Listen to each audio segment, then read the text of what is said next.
मेरे प्यारे देशवासियों, नमस्कार। पिछले दिनों जिस बात ने हम सबका ध्यान आकर्षित किया वह है चीता। चीतों पर बात करने के लिए ढेर सारे मैसेजेस आए हैं। वह चाहे उत्तर प्रदेश के अरुण कुमार गुप्ता जी हो या फिर तेलंगाना के एन रामचंद्रन रघुराम जी, गुजरात के राजन जी हो या फिर दिल्ली के सुब्रत जी। देश के कोने कोने से लोगों ने भारत में चीतों के लौटने पर खुशियां जताई हैं। 130 करोड़ भारतवासी खुश हैं, गर्व से भरे हैं। यह है भारत का प्रकृति प्रेम। इस बारे में लोगों का एक कॉमन सवाल यही है कि मोदी जी, हमें चीतों को देखने का अवसर कब मिलेगा? साथियों, एक टास्क फोर्स बनी है। यह टास्क फोर्स चीतों की मॉनिटरिंग करेगी और ये देखेगी कि यहाँ के माहौल में वो कितने घुल मिल पाए हैं। इसी आधार पर कुछ महीने बाद कोई निर्णय लिया जाएगा और तब आप चीतों को देख पाएंगे। लेकिन तब तक मैं आप सबको कुछ कुछ काम सौंप रहा हूं। इसके लिए माय गॉव के प्लेटफॉर्म पर एक कंपटीशन आयोजित किया जाएगा, जिसमें लोगों से मैं कुछ चीजें शेयर करने का आग्रह करता हूं। चीतों को लेकर जो हम अभियान चला रहे हैं, आखिर उस अभियान का नाम क्या होना चाहिए? क्या हम इन सभी चीतों के नामकरण के बारे में भी सोच सकते हैं कि इनमें से हर एक को किस नाम से बुलाया जाए? वैसे ये नामकरण अगर ट्रेडिशनल हो तो काफी अच्छा रहेगा, क्योंकि अपने समाज और संस्कृति, परंपरा और विरासत से जुड़ी हुई कोई भी चीज हमें सहज ही अपनी ओर आकर्षित करती है। यही नहीं, आप ये भी बताएं, आखिर इंसानों को एनिमल्स के साथ कैसे बिहेव करना चाहिए? हमारी फंडामेंटल ड्यूटीज में भी तो रिस्पेक्ट फॉर एनिमल्स पर जोर दिया गया है। मेरी आप सभी से अपील है कि आप इस कंपटीशन में जरूर भाग लीजिए। क्या पता इनाम स्वरूप चीते देखने का पहला अवसर आपको ही मिल जाए। मेरे प्यारे देशवासियों, आज 25 सितंबर को देश के प्रखर मानवतावादी, चिंतक और महान सपूत दीनदयाल उपाध्याय जी का जन्मदिन मनाया जाता है। किसी भी देश के युवा जैसे जैसे अपनी पहचान और गौरव पर गर्व करते हैं, उन्हें अपने मौलिक विचार और दर्शन उतने ही आकर्षित करते हैं। दीनदयाल जी के विचारों की सबसे बड़ी खूबी यही रही है, उन्होंने अपने जीवन में विश्व की बड़ी बड़ी उथल पुथल को देखा था। वो विचारधाराओं के संघर्षों के साक्षी बने थे। इसलिए उन्होंने एकात्म मानव दर्शन और अंत्योदय का एक विचार देश के सामने रखा, जो पूरी तरह भारतीय था। दीनदयाल जी का एकात्म मानव दर्शन एक ऐसा विचार है जो विचारधारा के नाम पर द्वंद्व और दुराग्रह से मुक्ति दिलाता है। उन्होंने मानव मात्र को एक समान मानने वाले भारतीय दर्शन को फिर से दुनिया के सामने रखा। हमारे शास्त्रों में कहा गया है, आत्मवत् सर्वभूतेषु, अर्थात हम जीव मात्र को अपने समान माने, अपने जैसा व्यवहार करें। आधुनिक सामाजिक और राजनीतिक परिप्रेक्ष्य में भी भारतीय दर्शन कैसे दुनिया का मार्गदर्शन कर सकता है, ये दीनदयाल जी ने हमें सिखाया। एक तरह से आजादी के बाद देश में जो हीन भावना थी, उससे आजादी दिलाकर उन्होंने हमारी अपनी बौद्धिक चेतना को जागृत किया। वो कहते भी थे, हमारी आजादी तभी सार्थक हो सकती है जब वो हमारी संस्कृति और पहचान की अभिव्यक्ति करे। इसी विचार के आधार पर उन्होंने देश के विकास का विजन निर्मित किया था। दीनदयाल उपाध्याय जी कहते थे कि देश की प्रगति का पैमाना अंतिम पायदान पर मौजूद व्यक्ति होता है। आजादी के अमृत काल में हम दीनदयाल जी को जितना जानेंगे, उनसे जितना सीखेंगे, देश को उतना ही आगे लेकर जाने की हम सबको प्रेरणा मिलेगी। मेरे प्यारे देशवासियों, आज से 3 दिन बाद यानी 28 सितंबर को अमृत महोत्सव का एक विशेष दिन आ रहा है। इस दिन हम भारत माँ के वीर सपूत भगत सिंह जी की जयंती मनाएंगे। भगत सिंह जी की जयंती के ठीक पहले उन्हें श्रद्धांजलि स्वरूप एक महत्वपूर्ण निर्णय किया है। यह तय किया है कि चंडीगढ़ एयरपोर्ट का नाम अब शहीद भगत सिंह जी के नाम पर रखा जाएगा। इसकी लंबे समय से प्रतीक्षा की जा रही थी। मैं चंडीगढ़, पंजाब, हरियाणा और देश के सभी लोगों को इस निर्णय की बहुत बहुत बधाई देता हूं। साथियों, हम अपने स्वतंत्रता सेनानियों से प्रेरणा लें, उनके आदर्शों पर चलते हुए उनके सपनों का भारत बनाएं।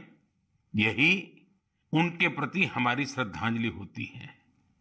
शहीदों के स्मारक, उनके नाम पर स्थानों और संस्थानों के नाम हमें कर्तव्य के लिए प्रेरणा देते हैं। अभी कुछ दिन पहले ही देश ने कर्तव्य पथ पर नेताजी सुभाष चंद्र बोस की मूर्ति की स्थापना के जरिए भी ऐसा ही एक प्रयास किया है। और अब शहीद भगत सिंह के नाम से चंडीगढ़ एयरपोर्ट का नाम इस दिशा में एक और कदम है।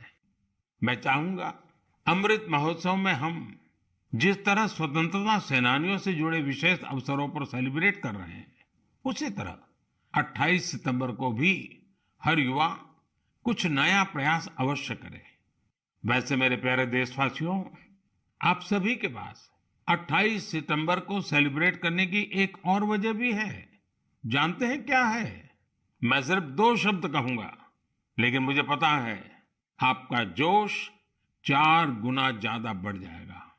ये 2 शब्द हैं सर्जिकल स्ट्राइक। बढ़ गया ना जोश?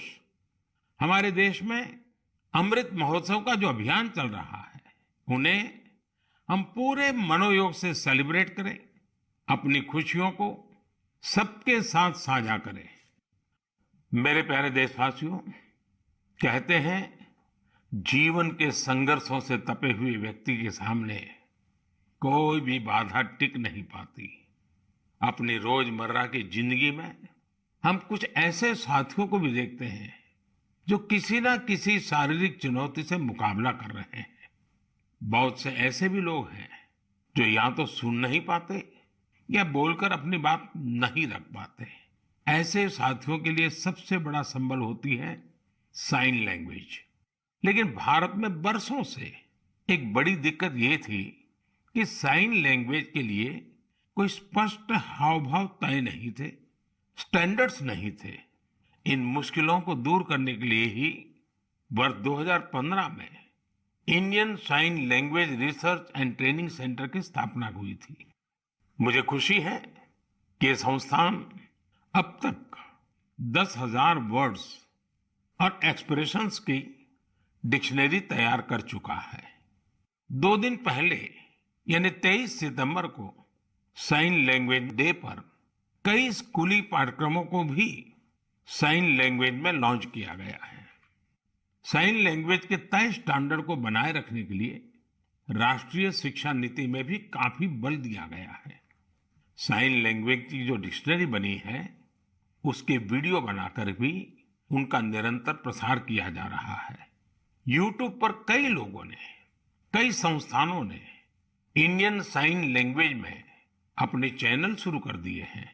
यानी 7-8 साल पहले साइन लैंग्वेज को लेकर जो अभियान देश में प्रारंभ हुआ था, अब उसका लाभ लाखों मेरे दिव्यांग भाई बहनों को होने लगा है। हरियाणा के रहने वाली पूजा जी तो इंडियन साइन लैंग्वेज से बहुत खुश है। पहले वो अपने बेटे से ही संवाद नहीं कर पाती थी, लेकिन 2018 में साइन लैंग्वेज की ट्रेनिंग लेने के बाद माँ बेटे दोनों का जीवन आसान हो गया है। पूजा जी के बेटे ने भी साइन लैंग्वेज सीखी और अपने स्कूल में उसने स्टोरी टेलिंग में प्राइज जीतकर भी दिखा दिया। इसी तरह टिंका जी की 6 साल की एक बिटिया है जो सुन नहीं पाती है। टिंका जी ने अपनी बेटी को साइन लैंग्वेज का कोर्स कराया था, लेकिन उन्हें खुद साइन लैंग्वेज नहीं आती थी। इस वजह से वो अपनी बच्ची से कम्युनिकेट नहीं कर पाती थी। अब टिंका जी ने भी साइन लैंग्वेज की ट्रेनिंग ली है और दोनों माँ बेटी अब आपस में खूब बातें किया करती हैं। इन प्रयासों का बहुत बड़ा लाभ केरला की मंजू जी को भी हुआ है। मंजू जी जन्म से ही सुन नहीं पाती है। इतना ही नहीं, उनके पेरेंट के जीवन में भी यही स्थिति रही है। ऐसे में साइन लैंग्वेज ही पूरे परिवार के लिए संवाद का जरिया बनी है। अब तो मंजू जी खुद ही साइन लैंग्वेज की टीचर बनने का भी फैसला ले लिया है। साथियों, मैं इसके बारे में मन की बात में इसलिए भी चर्चा कर रहा हूं ताकि इंडियन साइन लैंग्वेज को लेकर अवेयरनेस बढ़े। इससे हम अपने दिव्यांग साथियों की अधिक से अधिक मदद कर सकेंगे। भाई और बहनों, कुछ दिन पहले मुझे ब्रेल में लिखी हेमकोश की एक कॉपी भी मिली है। हेमकोश असमिया भाषा की सबसे पुरानी डिक्शनरीज में से एक है। यह 19वीं शताब्दी में तैयार की गई थी। इसका संपादन प्रख्यात भाषाविद हेमचंद्र बरुआ जी ने किया था। हेमकोश का ब्रेल एडिशन करीब 10,000 पन्नों का है और यह 15 वॉल्यूम से भी अधिक में प्रकाशित होने जा रहा है। इसमें 1 लाख से भी अधिक शब्दों का अनुवाद होना है। मैं इस संवेदनशील प्रयास की बहुत सराहना करता हूं। इस तरह के हर प्रयास दिव्यांग साथियों का कौशल और सामर्थ्य बढ़ाने में बहुत मदद करते हैं। आज भारत पैरा स्पोर्ट्स में भी सफलता के परचम लहरा रहा है। हम सभी कई टूर्नामेंट्स में इसके साक्षी रहे हैं। आज कई लोग ऐसे हैं जो दिव्यांगों के बीच फिटनेस कल्चर को जमीनी स्तर पर बढ़ावा देने में जुटे हैं। इससे दिव्यांगों के आत्मविश्वास को बहुत बल मिलता है। मेरे प्यारे देशवासियों, मैं कुछ दिन पहले सूरत की एक बिटिया अन्वी से मिला।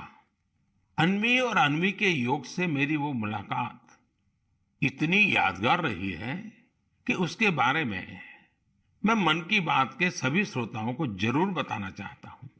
साथियों, अन्वी जन्म से ही डाउन सिंड्रोम से पीड़ित है और वो बचपन से ही हार्ट की गंभीर बीमारी से भी जूझती रही है।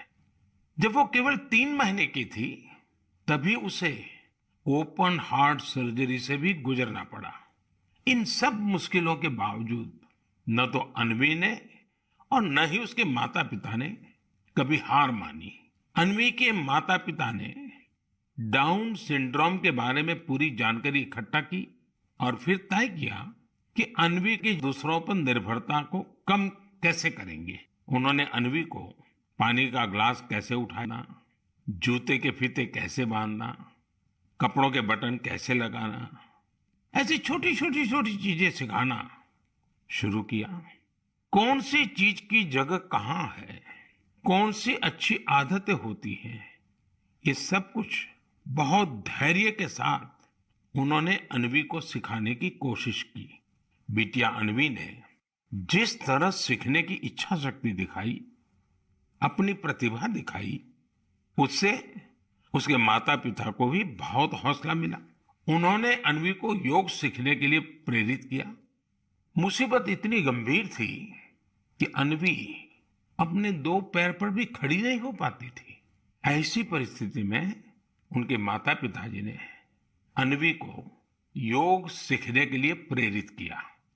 पहली बार जब वो योग सिखाने वाली कोच के पास गई तो वे भी बड़ी दुविधा में थे कि क्या ये मासूम बच्ची योग कर पाएगी। लेकिन कोच को भी शायद इसका अंदाजा नहीं था कि अन्वी किस मिट्टी की बनी है। वो अपनी माँ के साथ योग का अभ्यास करने लगी और अब तो वो योग में एक्सपर्ट हो चुकी है। अन्वी आज देश भर के कंपटीशन में हिस्सा लेती है और मेडल जीतती है। योग ने अन्वी को नया जीवन दे दिया अन्वी ने योग को आत्मसात कर जीवन को आत्मसात किया। अन्वी के माता पिता ने मुझे बताया कि योग से अन्वी के जीवन में अद्भुत बदलाव देखने को मिला है। अब उसका सेल्फ कॉन्फिडेंस गजब का हो गया है। योग से अन्वी की फिजिकल हेल्थ में भी सुधार हुआ है और दवाओं की जरूरत भी कम होती चली जा रही है। मैं चाहूंगा कि देश विदेश में मौजूद मन की बात के श्रोता अन्वी को योग से हुए लाभ का वैज्ञानिक अध्ययन कर सके। मुझे लगता है कि अन्वी एक बढ़िया केस स्टडी है। जो योग के सामर्थ्य को जांचना परखना चाहते हैं, ऐसे वैज्ञानिकों ने आगे आकर के अन्वी की इस सफलता पर अध्ययन करके योग के सामर्थ्य से दुनिया को परिचित कराना चाहिए। ऐसी कोई भी रिसर्च दुनिया भर में डाउन सिंड्रोम से पीड़ित बच्चों की बहुत मदद कर सकती है। दुनिया अब इस बात को स्वीकार कर चुकी है कि फिजिकल और मेंटल वेलनेस के लिए योग बहुत ज्यादा कारगर है। विशेषकर डायबिटीज और ब्लड प्रेशर से जुड़ी मुश्किलों में योग से बहुत मदद मिलती है। योग की ऐसी ही शक्ति को देखते हुए 21 जून को संयुक्त राष्ट्र ने अंतर्राष्ट्रीय योग दिवस मनाना तय किया हुआ है। अब यूनाइटेड नेशन संयुक्त राष्ट्र ने भारत के एक और प्रयास को रिकॉग्नाइज किया है, उसे सम्मानित किया है। ये प्रयास है वर्ष 2017 में शुरू किया गया इंडिया हाइपरटेंशन कंट्रोल इनिशिएटिव। इसके तहत ब्लड प्रेशर की मुश्किलों से जूझ रहे लाखों लोगों का इलाज सरकारी सेवा केंद्रों में किया जा रहा है। जिस तरह इस इनिशिएटिव ने अंतर्राष्ट्रीय संस्थाओं का ध्यान अपनी ओर खींचा है, वो अभूतपूर्व है। ये हम सब के लिए उत्साह बढ़ाने वाली बात है कि जिन लोगों का उपचार हुआ है, उनमें से करीब आधे का ब्लड प्रेशर कंट्रोल में है। मैं इस इनिशिएटिव के लिए काम करने वाले उन सभी लोगों को बहुत बहुत बधाई देता हूं, जिन्होंने अपने अथक परिश्रम से इसे सफल बनाया। साथियों, मानव जीवन की विकास यात्रा निरंतर पानी से जुड़ी हुई है, चाहे वो समंदर हो, नदी हो या तालाब। भारत का भी सौभाग्य है कि करीब 7,500 किलोमीटर से अधिक लंबी कोस्टलाइन के कारण हमारा समुद्र से नाता अटूट रहा है। यह तटीय सीमा कई राज्यों और द्वीपों से होकर गुजरती है। भारत के अलग अलग समुदायों और विविधताओं से भरी संस्कृति को यहाँ फलते फूलते देखा जा सकता है। इतना ही नहीं, इन तटीय इलाकों का खान पान लोगों को खूब आकर्षित करता है। लेकिन इन मजेदार बातों के साथ ही एक दुखद पहलू भी है। हमारे ये तटीय क्षेत्र पर्यावरण से जुड़ी कई चुनौतियों का सामना कर रहे हैं। क्लाइमेट चेंज मरीन इकोसिस्टम के लिए बड़ा खतरा बना हुआ है, तो दूसरी ओर हमारे बीचीज पर फैली गंदगी परेशान करने वाली है। हमारी यह जिम्मेदारी बनती है कि हम इन चुनौतियों के लिए गंभीर और निरंतर प्रयास करें। यहां मैं देश के तटीय क्षेत्रों में कोस्टल क्लीनिंग की एक कोशिश, स्वच्छ सागर सुरक्षित सागर, इसके बारे में बात करना चाहूंगा। 5 जुलाई को शुरू हुआ यह अभियान बीते 17 सितंबर को विश्वकर्मा जयंती के दिन संपन्न हुआ। इसी दिन कोस्टल क्लीन अप डे भी था। आजादी के अमृत महोत्सव में शुरू हुई यह मुहिम 75 दिनों तक चली। इसमें जन भागीदारी देखते ही बन रही थी। इस प्रयास के दौरान पूरे 2.5 महीने तक सफाई के अनेक कार्यक्रम देखने को मिले। गोवा में एक लंबी ह्यूमन चेन बनाई गई। काकीनाडा में गणपति विसर्जन के दौरान लोगों को प्लास्टिक से होने वाले नुकसान के बारे में बताया गया। एनएसएस के लगभग 5,000 युवा साथियों ने तो 30 टन से अधिक प्लास्टिक एकत्र किया। ओडिशा में 3 दिन के अंदर 20,000 से अधिक स्कूली छात्रों ने प्रण लिया कि वे अपने साथ ही परिवार और आसपास के लोगों को भी स्वच्छ सागर और सुरक्षित सागर के लिए प्रेरित करेंगे। मैं उन सभी लोगों को बधाई देना चाहूंगा जिन्होंने इस अभियान में हिस्सा लिया। इलेक्टेड ऑफिशियल्स, खासकर शहरों के मेयर और गांवों के सरपंचों से जब मैं संवाद करता हूं तो ये आग्रह जरूर करता हूं कि स्वच्छता जैसे प्रयासों में लोकल कम्युनिटीज और लोकल ऑर्गेनाइजेशंस को शामिल करें, इनोवेटिव तरीके अपनाएं। बेंगलुरु में एक टीम है, यूथ फॉर परिवर्तन। पिछले 8 सालों से यह टीम स्वच्छता और दूसरी सामुदायिक गतिविधियों को लेकर काम कर रही है। उनका मोटो बिल्कुल क्लियर है, स्टॉप कंप्लेनिंग, स्टार्ट एक्टिंग। इस टीम ने अब तक शहर भर की 370 से ज्यादा जगहों का सौंदर्यीकरण किया है। हर स्थान पर यूथ फॉर परिवर्तन के अभियान ने 100 से 150 नागरिक को जोड़ा है। प्रत्येक रविवार को यह कार्यक्रम सुबह शुरू होता है और दोपहर तक चलता है। इस कार्य में कचरा तो हटाया ही जाता है, दीवारों पर पेंटिंग और आर्टिस्टिक स्केचेज बनाने का काम भी होता है। कई जगहों पर तो आप प्रसिद्ध व्यक्तियों के स्केचेज और उनके इंस्पिरेशनल कोट्स भी देख सकते हैं। बेंगलुरु के यूथ फॉर परिवर्तन के प्रयासों के बाद मैं आपको मेरठ के कबाड़ से जुगाड़ अभियान के बारे में भी बताना चाहता हूं।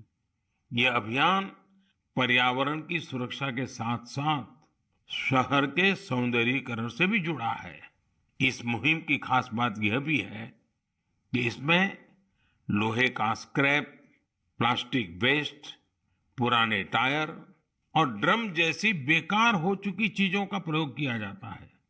कम खर्चे में सार्वजनिक स्थलों का सौंदर्यीकरण कैसे हो, यह अभियान इसकी भी एक मिसाल है।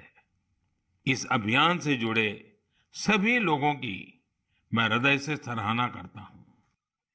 मेरे प्यारे देशवासियों, इस समय देश में चारों ओर उत्सव की रौनक है। कल नवरात्रि का पहला दिन है। इसमें हम देवी के पहले स्वरूप मां शैलपुत्री की उपासना करेंगे। यहां से 9 दिनों का नियम, संयम और उपवास, फिर विजयादशमी का पर्व भी होगा। यानी एक तरह से देखें तो हम पाएंगे कि हमारे पर्वों में आस्था और आध्यात्मिकता के साथ साथ कितना गहरा संदेश भी छिपा है। अनुशासन और संयम से सिद्धि की प्राप्ति और उसके बाद विजय का पर्व, यही तो जीवन में किसी भी लक्ष्य को प्राप्त करने का मार्ग होता है। दशहरे के बाद धनतेरस और दिवाली का भी पर्व आने वाला है। साथियों, बीते वर्षों से हमारे त्योहारों के साथ देश का एक नया संकल्प भी जुड़ गया है। आप सब जानते हैं, ये संकल्प है वोकल फॉर लोकल का। अब हम त्योहारों की खुशी में अपने लोकल कारीगरों को, शिल्पकारों को और व्यापारियों को भी शामिल करते हैं। आने वाले 2 अक्टूबर को बापू की जयंती के मौके पर हमें इस अभियान को और तेज करने का संकल्प लेना है। खादी, हैंडलूम, हैंडीक्राफ्ट, ये सारे प्रोडक्ट के साथ साथ लोकल सामान जरूर खरीदें। आखिर इस त्योहार का सही आनंद भी तब है जब हर कोई इस त्योहार का हिस्सा बने। इसलिए स्थानीय प्रोडक्ट के काम से जुड़े लोगों को हमें सपोर्ट भी करना है।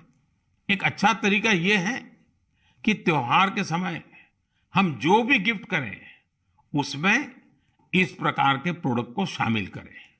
इस समय यह अभियान इसलिए भी खास है क्योंकि आजादी के अमृत महोत्सव के दौरान हम आत्मनिर्भर भारत का भी लक्ष्य लेकर चल रहे हैं, जो सही मायने में आजादी के दीवानों को एक सच्ची श्रद्धांजलि होगी। इसलिए मेरा आपसे निवेदन है कि इस बार खादी, हैंडलूम या हैंडीक्राफ्ट इस प्रोडक्ट को खरीदने के आप सारे रिकॉर्ड तोड़ दें। हमने देखा है त्योहारों पर पैकिंग और पैकेजिंग के लिए पॉलीथीन बैग्स का भी बहुत इस्तेमाल होता रहा है। स्वच्छता के पर्वों पर पॉलीथीन का नुकसानकारक कचरा, ये भी हमारे पर्वों की भावना के खिलाफ है। इसलिए हम स्थानीय स्तर पर बने हुए नॉन प्लास्टिक बैग्स का ही इस्तेमाल करें। हमारे यहाँ जूट के, सूत के, केले के ऐसे कितने ही पारंपरिक बैग का चलन एक बार फिर से बढ़ रहा है। ये हमारी जिम्मेदारी है कि हम त्योहारों के अवसर पर इनको बढ़ावा दें और स्वच्छता के साथ अपने और पर्यावरण के स्वास्थ्य का भी ख्याल रखें। मेरे प्यारे देशवासियों, हमारे शास्त्रों में कहा गया है, परहित सरिस धर्म नहीं भाई। यानी दूसरों का हित करने के समान, दूसरों की सेवा करने, उपकार करने के समान कोई और धर्म नहीं है। पिछले दिनों देश में समाज सेवा की इसी भावना की एक और झलक देखने को मिली। आपने भी देखा होगा कि लोग आके आकर किसी न किसी टीबी से पीड़ित मरीज को गोद ले रहे हैं, उसके पौष्टिक आहार का बीड़ा उठा रहे हैं। दरअसल ये टीबी मुक्त भारत अभियान का एक हिस्सा है, जिसका आधार जन भागीदारी है, कर्तव्य भावना है। सही पोषण से ही सही समय पर मिली दवाइयों से टीबी का इलाज संभव है। मुझे विश्वास है कि जन भागीदारी की इस शक्ति से वर्ष 2025 तक भारत जरूर टीबी से मुक्त हो जाएगा। साथियों, केंद्र शासित प्रदेश दादरा नगर हवेली और दमन दीव से भी मुझे एक ऐसा उदाहरण जानने को मिला है जो मन को छू लेता है। यहाँ के आदिवासी क्षेत्र में रहने वाली जीनू रावतिया जी ने लिखा है कि वहां चल रहे गांव दत्तक कार्यक्रम के तहत मेडिकल कॉलेज के स्टूडेंट्स ने 50 गांवों को गोद लिया है। इसमें जीनू जी का गांव भी शामिल है। मेडिकल के छात्र बीमारी से बचने के लिए गांव के लोगों को जागरूक करते हैं, बीमारी में मदद भी करते हैं और सरकारी योजनाओं के बारे में भी जानकारी देते हैं। परोपकार की ये भावना गांव में रहने वालों के जीवन में नई खुशियां लेकर आई है। मैं इसके लिए मेडिकल कॉलेज के सभी विद्यार्थियों का अभिनंदन करता हूं। साथियों, मन की बात में नए नए विषयों की चर्चा होती रहती है। कई बार इस कार्यक्रम के जरिए हमें कुछ पुराने विषयों की गहराई में भी उतरने का मौका मिलता है। पिछले महीने मन की बात में मैंने मोटे अनाज और वर्ष 2023 को इंटरनेशनल मिलेट ईयर के तौर पर मनाने से जुड़ी चर्चा की थी। इस विषय को लेकर लोगों में बहुत उत्सुकता है। मुझे ऐसे ढेरों पत्र मिले हैं जिसमें लोग बता रहे हैं कि उन्होंने कैसे मिलेट्स को अपने दैनिक भोजन का हिस्सा बनाया हुआ है। कुछ लोगों ने मिलेट्स से बनने वाली पारंपरिक व्यंजनों के बारे में भी बताया है। ये एक बड़े बदलाव के संकेत है। लोगों के इस उत्साह को देखकर मुझे लगता है कि हमें मिलकर एक ई बुक तैयार करनी चाहिए, जिसमें लोग मिलेट से बनने वाले डिशेस और अपने अनुभवों को साझा कर सकें। इससे इंटरनेशनल मिलेट ईयर शुरू होने से पहले हमारे पास मिलेट्स को लेकर एक पब्लिक एनसाइक्लोपीडिया भी तैयार होगा और फिर इसे माय गॉव पोर्टल पर पब्लिश कर सकते हैं।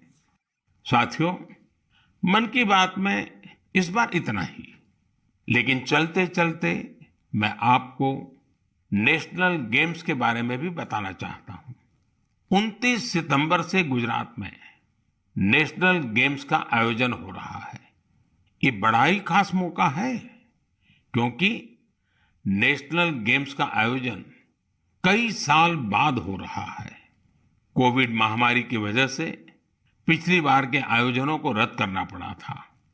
इस खेल प्रतियोगिता में हिस्सा लेने वाले हर खिलाड़ी को मेरी बहुत बहुत शुभकामनाएं। इस दिन खिलाड़ियों का उत्साह बढ़ाने के लिए मैं उनके बीच में ही रहूंगा। आप सब भी नेशनल गेम्स को जरूर फॉलो करें और अपने खिलाड़ियों का हौसला बढ़ाएं। अब मैं आज के लिए विदा लेता हूं। अगले महीने मन की बात में नए विषयों के साथ आपसे फिर मुलाकात होगी। धन्यवाद। नमस्कार।